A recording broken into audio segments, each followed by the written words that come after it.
Hey guys, it's Chongo. Yeah, I am back, recovered from COVID.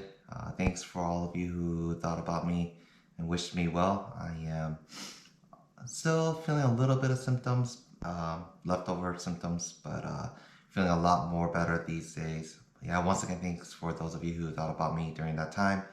And as a gift, I guess, I'm going to be making a dish that everyone's been actually, in terms of making another food video, that a lot of people have been asking me about these days. And so I'm going to be making kimchi찌개, otherwise known as kimchi stew. And so yeah, I'm going to just break down all the ingredients right now, and then I'll put in the descriptions as well the measurements, as well as the instructions as how to go about making a very good, or at least how I like to make kimchi찌개 today. So yeah, most important thing obviously for kimchi찌개 is the kimchi itself. So you're gonna be getting kimchi. Yeah, you can just pretty much get any kimchi at any Asian market, or even now Costco sells it too. So yeah, any place that you can find kimchi, get it. Most important part about kimchi though, it has to be very fermented, meaning that it has to be sour as possible to get the best flavor out of it. Better the kimchi, obviously, the better the taste will be. But the point of kimchi stew, excuse me, point of the kimchi stew is that the kimchi has to be very, very sour in order to get you that taste that is supposed to come out in the kimchi. So yeah, we'll have kimchi, and then we'll also have pork belly. It has to be pork belly mainly because of the oil and the fat that comes out from it. That makes it very, very tasty. So there's that. I'm going to need soy sauce. I'm going to use minced garlic. And get salted shrimp. And you get red pepper powder. You're going to use both. You're going to use the fine powder, and then you're also going to use the coarse powder. So make sure that you have both on hand as well. And so that part is the base of the kimchi찌개, and then everything that goes in later after you let the kimchi찌개 sit will be so that's the part where you need all the ingredients to let it sit. And then afterwards, when you're about ready to eat it, you're gonna need green pepper. I'm gonna put in enoki mushroom. Get onion, and then you're also gonna put in tofu. So yeah, so once again, I'll put this ingredients and measurements in the descriptions.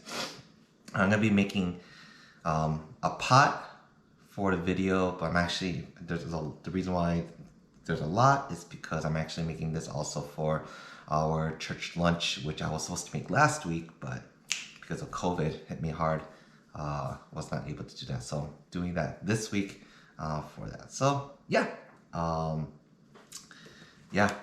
so those are the ingredients, and now we're gonna move over to the stove, and then I'm gonna show you guys how I'm going to go about making the kimchi찌개. So hope you enjoy this video.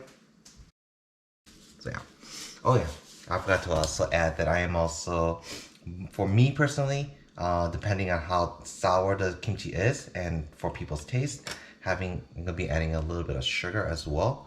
That gives a very pleasant aftertaste to the kimchi찌개 as well. So when we do the pork belly, you're gonna sear it on both sides. You're not gonna cook it all the way because when you put it in the stew, it will cook anyway. So the point of this part is that we're just trying to get the outer layer of the pork belly crispy. And then after that, we will transfer it to the pot and cutting into bite-sized pieces.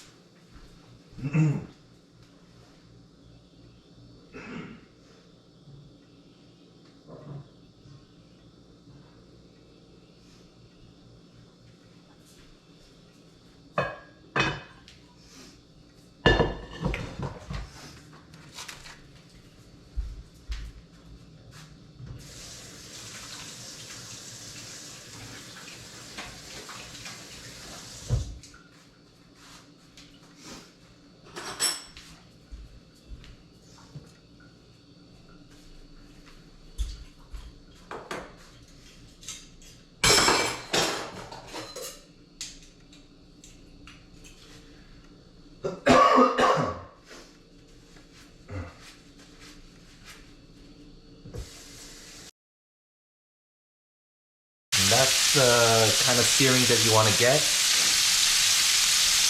when you're doing the pork belly. Remember, you don't have to cook it all the way, mainly because you're going to be cooking a lot more longer.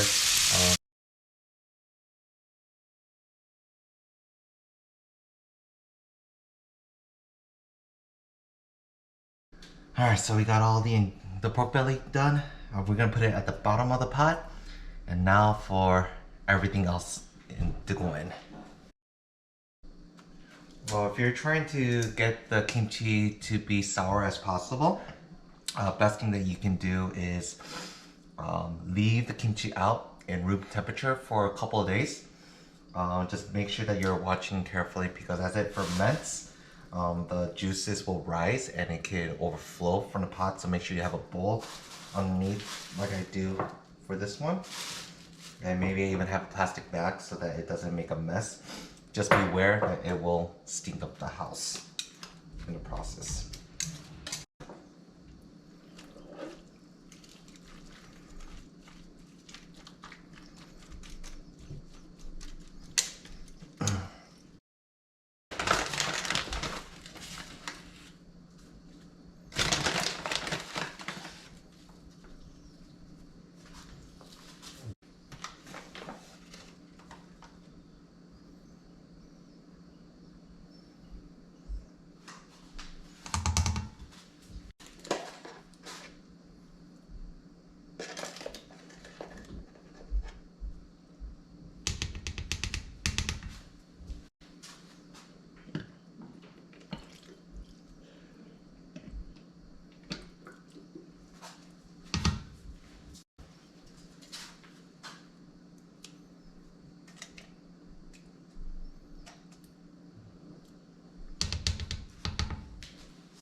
Alright, with all the ingredients in, I'm gonna put it on, let's say like medium-high heat.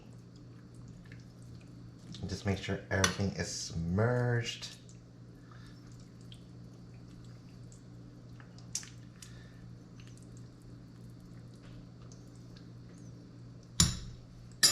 And we just let it cook.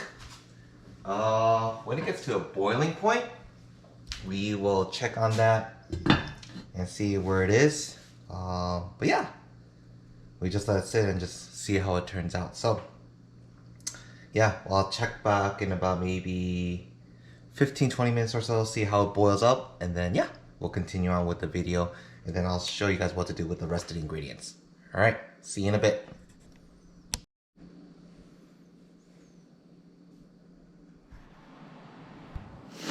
Alright guys, back. Actually that was a lot more than 15 minutes. Reason being, I'll explain why. The reason being is because as you're cooking the jjigae, we need time for the oil to seep into the kimchi to have that really, really good taste. And so I'm gonna open it up for you guys in just a bit. And as you will see, when you open it,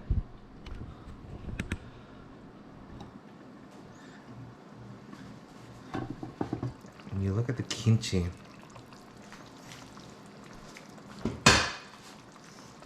you will notice how the kimchi's become a lot more it's getting translucent. And that's all because the oil is seeping into the kimchi. and that's what you're trying to go for. So and you need time for that to happen. So yeah, a lot more kimchi in the jjigae is good, especially you have more meat in the jjigae. So yeah, give it time to cook. Personally, I like making this 24 hours a day before eating it, and because that's when most of that fat is melted and seeped into the kimchi, and at the same time, as a swap, the kimchi sinks into the meat of the pork belly, so it has that very good juicy spicy kimchi flavor in the meat as well. So yeah, but for the sake of the video and for my roommates, at least I'm making this batch here. If you guys didn't see, I have another 2 pots. I'm not sure, yeah, but yeah, if you guys see, I have 1 pot there and 2 pot there of that the jjigae. So for our but yeah, of the jjigae. So but yeah, that's what you want to go for. And for the sake of the video, I'm going to go ahead and start putting in the other ingredients to top it off.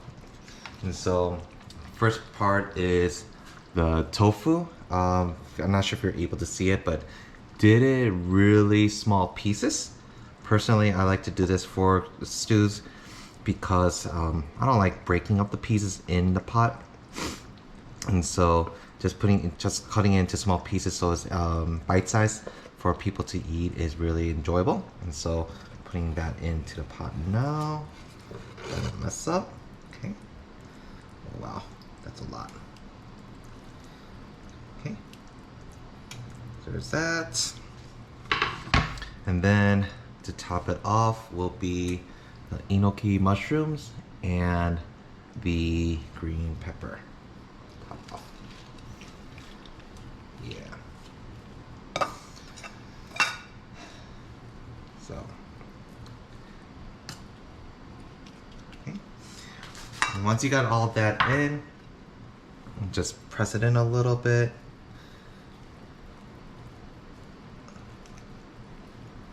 Let the ingredients seep in, and then after you let it simmer, or after the jjigae, you'll probably put it down on low heat to let it sit there, and let the transfer of the fat and this flavor into the meat happen. But once you put this in, usually you put the rest of the toppings in, or the ingredients in, right before you eat. And so with that in mind, put it back to high heat. And you don't want to let it boil for about like 3 minutes or so, so that all that it's cooked well and the vegetables are in it as well. So, and I'll let that sit for about 3 minutes, or let it get to boil, and then I'll show you what it looks like in the end. So hopefully this doesn't boil up, because this is very hot. Ouch. But yeah, I put a lot in this pot, not thinking how much it will go in. If you guys haven't noticed, by now, I suck at proportioning and figuring out the portions of pots.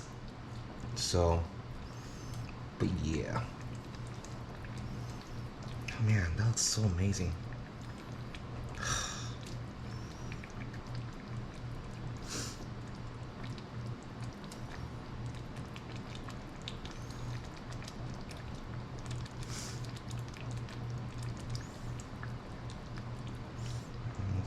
The lid.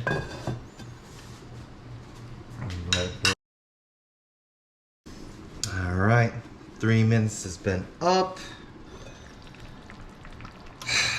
and that is how you make kimchi jjigae. So yeah, try it out at home. Tell me what you think. If you have any thoughts as to make it better or what you like to do with your kimchi찌개, go ahead and leave a comment, let me know, and I'll definitely give it a try. But yeah, thanks for watching my video. Hope you guys have fun watching it. You guys are blessed. And yeah, stay safe. We'll see you next time. Peace out.